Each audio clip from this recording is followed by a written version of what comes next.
हरी चले लूटा हो गया नदी बिचरिया अरे हीरो हमारे अपन ही गोरी हीरो हमारे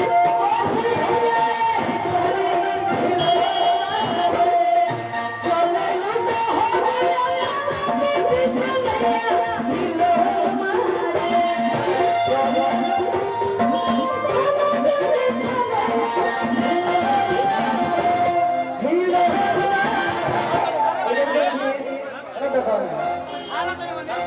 अभी हीरो अकोर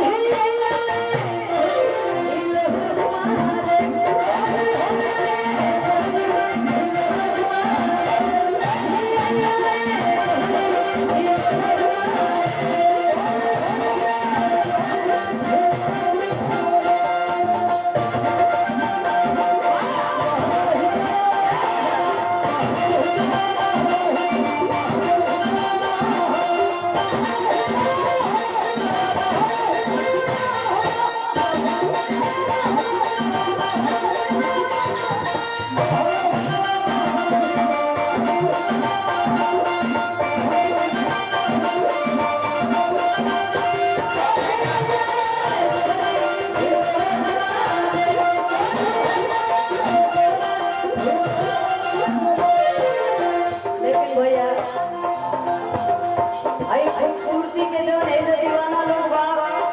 ये दीवाना लोग के भाव वही लोग कहता राम जी के नाम पे तोरे तोरे रची के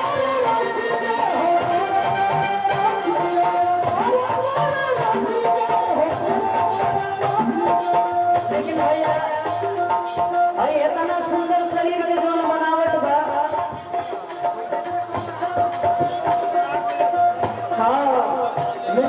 ये शरीर के जोन बनावट बा ई हो कोनो वाह भैया क्या बात है पंडाल के व्यवस्थापक महोदय जी की तरफ से लाखों लाखों रुपए का आशीर्वाद है ईश्वर से मंगल कामना रहेगा कहना है राम जी के नाम पे भोले भोले जी के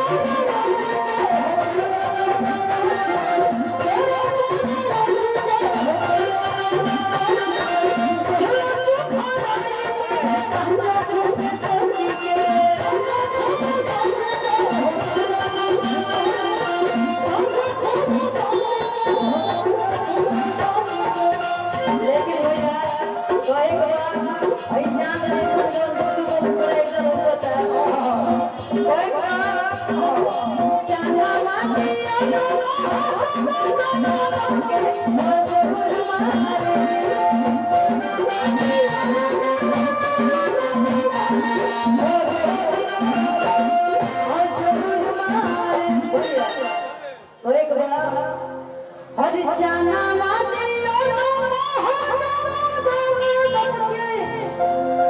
जहुर मारे किया जहुर मारे अकोर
Oh,